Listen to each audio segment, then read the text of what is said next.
ಮಾನ್ಯ ಈ ತಾಲೂಕಿನ ಶಾಸಕರು ಏನು ಅವರು ಒಂದು ಸಣ್ಣತನನ ತೋರಿಸ್ತಾ ಇದ್ದಾರೆ. ಯಾಕೆ ಅಂದ್ರೆ ವಾಮಾಚಾರದಿಂದ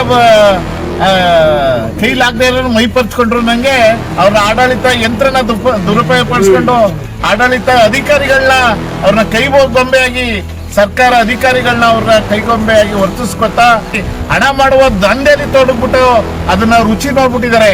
ಮಾನ್ಯ ಶಾಸಕರೇ, ಇದು ನಡೆಯಲ್ಲ, ಇದು ಗೋಮಾಳ ಅಲ್ಲ. ನೀವು ತಾಲೂಕಿಂದ ತಾಲೂಕು ಬಂದು ನಮ್ಮ ತಾಲೂಕ್ನ ಹಾಳು ಮಾಡ್ತಾ ಇದ್ದೀರಾ.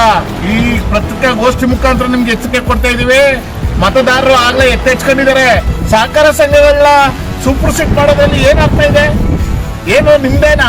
ನಿಮ್ಮ ಆಸ್ತಿನ ಇದು? ಮಾನ್ಯ ಶಾಸಕರೇ, ಪಾಪದ ಕೂಡ ತುಂಬ್ತಾ ಇದೆ ನಿಮ್ಗೆ. ಸೊಸೈಟಿ ವರ್ಗ ಸೊಸೈಟಿಗಳಲ್ಲಿ ನೀವು ಕೈ ಆಡ್ಸೋದೆಲ್ಲ ಬೇಡ. ನೀವು ಮಾನ್ಯ ಶಾಸಕರಿಗೆ ನಾನು ಈ ಸಂದರ್ಭದಲ್ಲಿ ಒಂದು ಎಚ್ಚರಿಕೆನೇ ಹೇಳ್ತೇನೆ.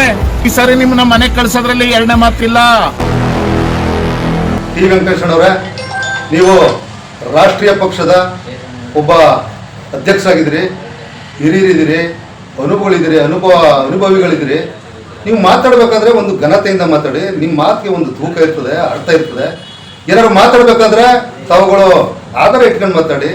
ಆಧಾರ ರಹಿತವಾಗಿ ನೀವು ಗಾಳಿ ಗುಂಡುಡಿತಕ್ಕಂಥ ಕೆಲಸವನ್ನು ತಾವುಗಳು ಮಾಡೋದು ಬೇಡ.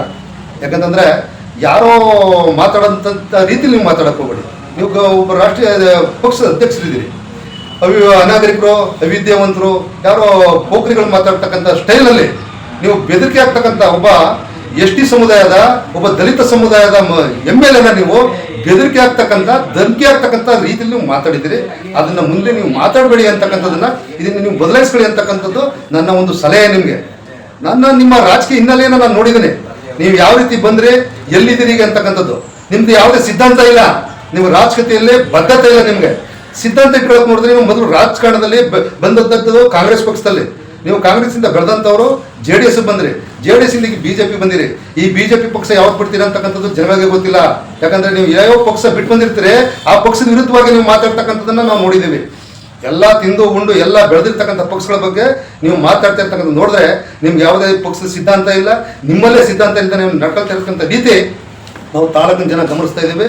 ಯಾಕಂದ್ರೆ ಒಬ್ಬ ಶಾಸಕರು, ದಲಿತ ಶಾಸಕರು ಇದ್ದಾರೆ, ಅವ್ರು ಯಾವ ರೀತಿ ಧಮಕಿ ಹಾಕ್ಬೋದು, ಇಲ್ಲ ಸಲದ ಆರೋಪ ಮಾಡ್ಬೋದು ಅಂತಕ್ಕಂಥ ಇದ್ರೆ ಅದನ್ನು ತೆಗೆದಾಕಿ ನೀವು ಗೌರವಯುತವಾಗಿ ನೀವು ಟೀಕೆ ಮಾಡಿ, ಟಿಪ್ಪಣಿ ಮಾಡಿ, ಸಲಹೆ ಕೊಡಿ. ವಿರೋಧ ಪಕ್ಷದಲ್ಲಿದ್ದೀರಿ, ನೀವು ಏನೇ ಮಾತಾಡ್ಬೇಕಾದ್ರೂ ಪ್ರಜಾಪ್ರಭುತ್ವದಲ್ಲಿ ಅರ್ಹತೆ ಇದೆ. ಆದರೆ ವೈಯಕ್ತಿಕವಾಗಿ ದಬ್ಬಾಳಿಕೆ ಮಾಡ್ತಕ್ಕಂಥದ್ದು, ಧಮಕಿ ಆಗ್ತಕ್ಕಂಥ ಕೆಲಸವನ್ನ ನೀವು ಬಿಟ್ಬಿಡ್ಬೇಕು. ನಾವು ಕೂಡ ಕಾಂಗ್ರೆಸ್ ಪಕ್ಷ ಇದನ್ನೆಲ್ಲ ಗಮನಿಸ್ತಾ ಇದೆ. ಮುಂದಿನ ದಿನಗಳಲ್ಲಿ ಇದೇ ರೀತಿ ಮುಂದುವರೆದ್ರೆ ನಾವು ಯಾವ ರೀತಿ ಕ್ರಮ ತಗೋಬೇಕು, ನಮ್ಮ ಪಕ್ಷ ಯಾವ ರೀತಿ ಕ್ರಮ ತಗೋಬೇಕು ಅಂತಕ್ಕಂಥದ್ದನ್ನ ನಾವು ಮುಂದೆ ತೀರ್ಮಾನ ಮಾಡ್ತೀವಿ. ಅದೇ ರೀತಿ ನಮ್ಮ ವೆಂಕಟೇಶಣ್ಣವರು ಸಹಕಾರ ಸಂಘದ ವಿಚಾರವಾಗಿ ಕೆಲವೊಂದು ಆಪಾದನೆಗಳು ಮಾಡಿದ್ದಾರೆ. ಅವರು ಅಧಿಕಾರವನ್ನು ದುರುಪಯೋಗ ಮಾಡ್ಕೊಂಡಿದ್ದಾರೆ, ಹಣದ ಹೊಳೆ ಹರಿಸ್ತಾ ಇದ್ದಾರೆ. ಇದೆಲ್ಲ ಮಾಡಬೇಡ ಶಾಸಕರೇ ಅಂತ ಹೇಳ್ತಾರೆ. ನೀವು ಪಕ್ಷ ಮಾಡಿರ್ತಕ್ಕಂಥ ಒಂದು ಏನು ಅಧಿಕಾರ ದುರುಪಯೋಗ ಏನಿದೆ ಅಷ್ಟು ಕೆಲಸವನ್ನು ನಾವು ಮಾಡ್ತಾ ಇಲ್ಲ ಸ್ವಾಮಿ. ಈ ತಾಲೂಕಿನಲ್ಲಿ ಶಾಸಕರು ಎಲ್ಲ ಪಕ್ಷದವ್ರ ಜೊತೆ ವಿಶ್ವಾಸ ತಗೊಂಡು ಎಲ್ಲರನ್ನೂ ಪ್ರೀತಿ ಗಳಿಸಿ ಈ ತಾಲೂಕಿನ ಅಭಿವೃದ್ಧಿಗೆ ಬಹಳ ಶ್ರಮಿಸ್ತಾ ಇರ್ತಕ್ಕಂಥವ್ರು. ಅನಿಲ್ ಚಿಕ್ಕಮೋದವರು ದ್ವೇಷ ಮಾಡೋದಾಗಿದ್ರೆ ಅವ್ರು ಬೇರೆ ರೀತಿ ಮಾಡ್ತಾ ಇದ್ರು. ಈ ದ್ವೇಷ ಮಾಡೋದಾಗಿದ್ರೆ ಈ ತಾಲೂಕಿನ ಜನ ಅವ್ರನ್ನ 2ನೇ ಬಾರಿ ಅತ್ಯಧಿಕ ಮತಗಳ ಅಂತರದಿಂದ ಗೆಲ್ಲಿಸ್ತಾ ಇರಲಿಲ್ಲ. ಇವತ್ತು ಎಲ್ಲರ ಪ್ರೀತಿ ವಿಶ್ವಾಸ ಇದ್ದದಕ್ಕೆ ಈ ತಾಲೂಕಿನಲ್ಲಿ ರಾಜಕೀಯ ಇತಿಹಾಸವನ್ನು ನಿರ್ಮಾಣ ಮಾಡಿರ್ತಕ್ಕಂಥ ಶಾಸಕರು ಯಾರು ಇದ್ರೆ ಅನಿಲ್ ಚಿಕ್ಕಮೋದವರು. ಅದು ಗಮನ ಇರಲಿ. ನೀವು ವೆಂಕಟೇಶಣ್ಣವರೇ, ನಿಮ್ಗೆ ಹಿರಿಯಿದ್ರೆ ನಿಮ್ಗೆ ಬಹಳ ಗೌರವ ಕೊಡ್ತೀವಿ ನಾವು. ಏಕವಚನದಲ್ಲಿ ಮಾತಾಡೋದನ್ನ, ಧಮಕಿ ಹಾಕೋದನ್ನ ಶಾಸಕರಿಗೆ ಬಿಟ್ಟುಬಿಡಿ. ಇದ್ಯಾವುದೋ 2,000 ಓಟ್ ಇಟ್ಕೊಂಡು ನೀವು ಅದನ್ನ ದೊಡ್ಡ ಆರೋಪ ಅಂತ ಹೇಳ್ತಕ್ಕಂಥದ್ದಲ್ಲ. ಚುನಾವಣೆಗಳಿದೆ, ಪಕ್ಷ ಚುನಾವಣೆಗಳು, ಸಹಕಾರ ಚುನಾವಣೆಗಳು ಬೇರೆ, ಪಕ್ಷ ಚುನಾವಣೆ ಬೇರೆ. ಚುನಾವಣೆ ಬರ್ತವೆ ಹೋಯ್ತವೆ, ಅದ್ರ ಬಗ್ಗೆ ನೀವು ಟೀಕೆ ಟಿಪ್ಪಣಿ ಮಾಡೋದು ಕೆಲವೊಂದು ಸಲಹೆಗಳ ರೀತಿ ಒಳ್ಳೆ ರೀತಿಯಲ್ಲಿ ಇರಬೇಕು. ಅದನ್ನ ನೋಡ್ಬಿಟ್ಟು ದಬ್ಬಾಳಿಕೆ, ಧಮಕಿ ಇವೆಲ್ಲ ಬೇಡ ವೆಂಕಟೇಶಣ್ಣವರೇ. ಹಾಗಾಗಿ ನೀವು ಮುಂದಿನ ದಿನಗಳಲ್ಲಿ ಇದನ್ನ ತಿದ್ಕೊಂಡು ಹೋಗ್ತೀರಿ ಇದನ್ನ ಅಂತ ನಾನು ಕೂಡ ನಿಮ್ಗೆ ಬಯಸಿ ನಾನು ನಿಮ್ಗೆ ಒಂದು ಒಳ್ಳೆ ರೀತಿಯಲ್ಲಿ ನಾನು ಕೇಳ್ಕೊತಾ ಇದ್ದೀನಿ.